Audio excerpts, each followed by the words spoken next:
आप जिसे माफिया कहते थे, जिसे रॉबिन हुड कहते थे, उसके जनाजे में उस जन सैलाब ने दिखा दिया। मैं एक बात बताता हूँ, मैं बहुत दिन से ना रॉबिन हुड वाली चीज़ को मैं चाहता था कोई मुझसे पूछे, रॉबिन हुड कौन था। ये इंग्लैंड में 900 एडी से लेकर के वो 1000 एडी और कुछ के बीच में एक ऐसा लुटेरा था जो अपने मुंह पर नकाब बांध करके आता था और जो सूदखोर और इस तरह के जो लोग थे उनको लूटता था और वो पैसे जो है दूसरों में बांट देता था। ये एक वहाँ की एक काल्पनिक कथा है।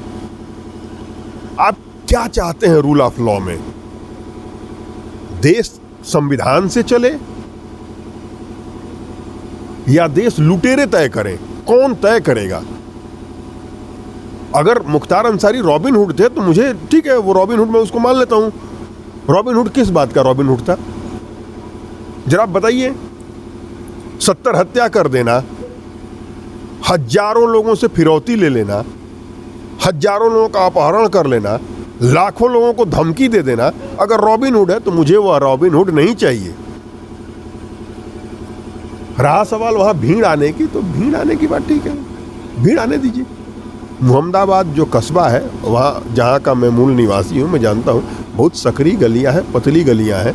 जब वहाँ जनाजे की नमाज हो रही थी तो जितना बड़ा मैदान है, जिस जगह पे जनाजे की नमाज हुई थी उस जगह पे एक आदमी से दूसरे आदमी के बीच की दूरी होती है नमाज में 3 फीट। और वहाँ जा कर के आप लोग देख आइए, पूरी जगह पे खड़ा कर दीजिए, 8-9 हज़ार से ज़्यादा लोग खड़े नहीं हो सकते, पहली बात। दूसरी बात, जब जनाजे की नमाज हो रही थी तो मैं वहाँ स्वयं तो नहीं था, लेकिन जो लोग मेरे जानने पहचानने वाले थे वहाँ पे ये देखे कि कोई 200-400 लोग खड़े हैं जो इस्लाम धर्म के अनुयायी नहीं थे, उनकी संख्या 200-400 थी। और तीसरी एक सबसे महत्वपूर्ण बात, अपने देश में जब जेसीबी पीछे आती है ना, बैक होती है, तो उसको भी देखने के लिए 50-40 लोग खड़े हो जाते हैं, आने दो, दाहिने करो, बाएं करो। तो वो तो एक अपराधी का अंत हुआ था। बहुत सारे लोग तो यह देखने गए थे कि यह दुर्दांत अपराधी जिसने हमें इतना प्रताड़ित किया है वो मरा है तो दिख कैसा रहा है, उसकी दुर्दशा को देखने गए थे। आप जो अगर बबूल का पेड़ लगाएंगे तो बबूल ही होगा। मुख्तार अंसारी ने भी जेल में जाकर के लोगों की हत्या की है, कराई है, अस्पताल में हत्या कराई है, कचहरी में हत्या कराई है। अतीक अहमद कोई संत थे क्या? अतीक अहमद कोई संत नहीं थे। विपक्ष तो मानता ही है, ठीक है, अतीक अहमद कोई संत। न्यायिक अभिरक्षा में किसी की हत्या होने को मैं जस्टिफाई नहीं कर रहा हूँ, ये गलत है, ये नहीं होना चाहिए।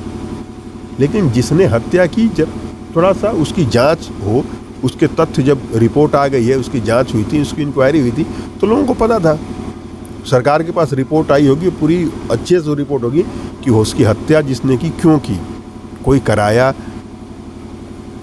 कैसे कराया, ये होगी। और जितने लोग जेल में केवल एक व्यक्ति मरे हैं, मुन्ना बजरंगी, और उनको जो मारा है वो कोई अपराधी ही था। जिसको पहले वो मारे थे उसने मार दिया, उसको मौका मिला। अगर वो नहीं मारते तो उनको ये मार देता। वहाँ पर आप जेल मैनुअल को समझिए। जेल के अंदर कैदियों को बंद करके नहीं रखा जाता है, वो रात में केवल कैदी बंद रहते हैं, बाकी पूरे टाइम खुले में घूमते रहते हैं। खुले में घूमता रहा, वो किसी ने मार दिया। जेल सुरक्षित है। जो अपराधी हैं, जो इस तरह का अपराध किए, जो जघन्य अपराधी हैं, उनके साथ तो गड़बड़ होना है। मनोज जी, अंतिम सवाल मैं पूछूं गाजीपुर जिले की। गाजीपुर जिले का समीकरण आखिर कैसा है?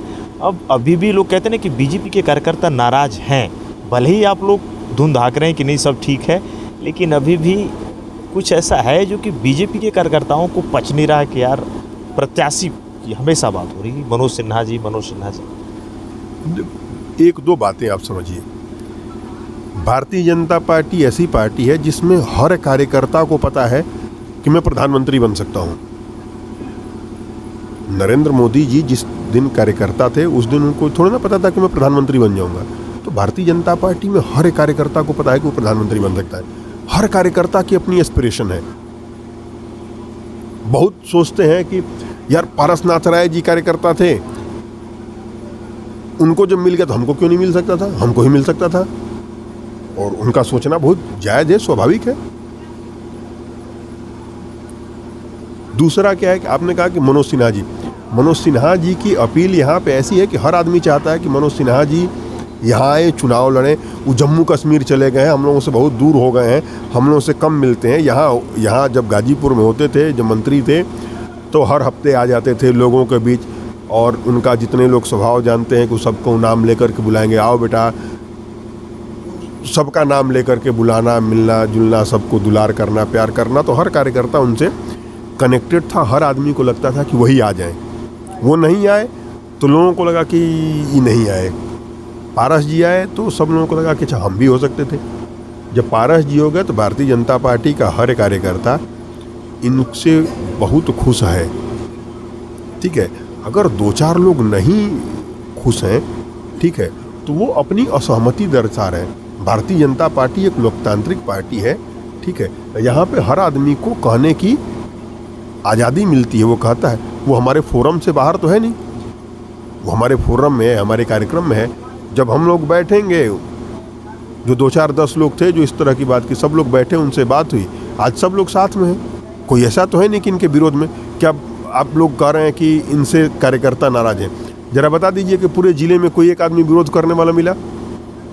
आप तो मीडिया चैनल पे कोई एक कार्यकर्ता मिला हो जो कहा हो कि मैं इनके विरोध में हूँ? कोई कहा है आपसे?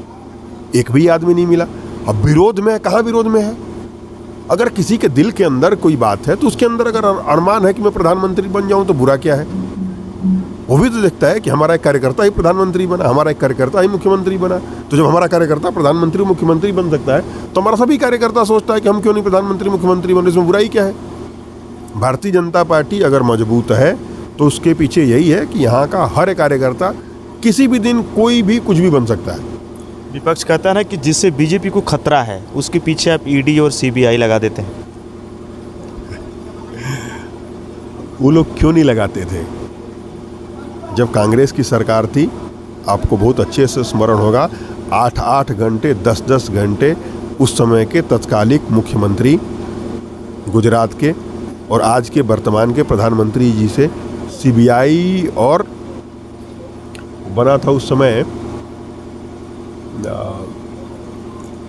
एसआईटी, इस पे एसआईटी बनी थी सुप्रीम कोर्ट की मॉनिटरिंग में।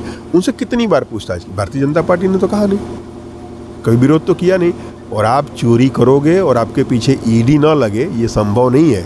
जो लोग चोरी किए हैं उनके पीछे ईडी लगी है। एक और बात मैं कहता हूँ बहुत विश्वास के साथ, 2G किसके समय आया? कांग्रेस के समय।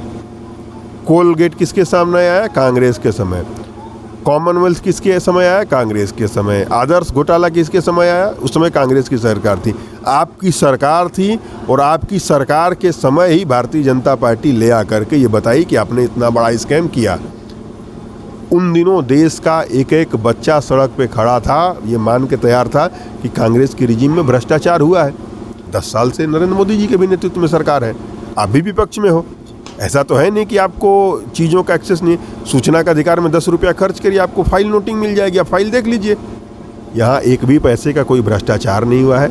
और अगर आप चोरी करेंगे तो आपके पीछे एजेंसियाँ जाएंगी, आप जेल जाएंगे। ये कह करके कि हम विपक्ष में इसलिए विरोध हो रहा है, ये नहीं होगा। जो चोर हैं उनकी सही जगह तिहाड़ है।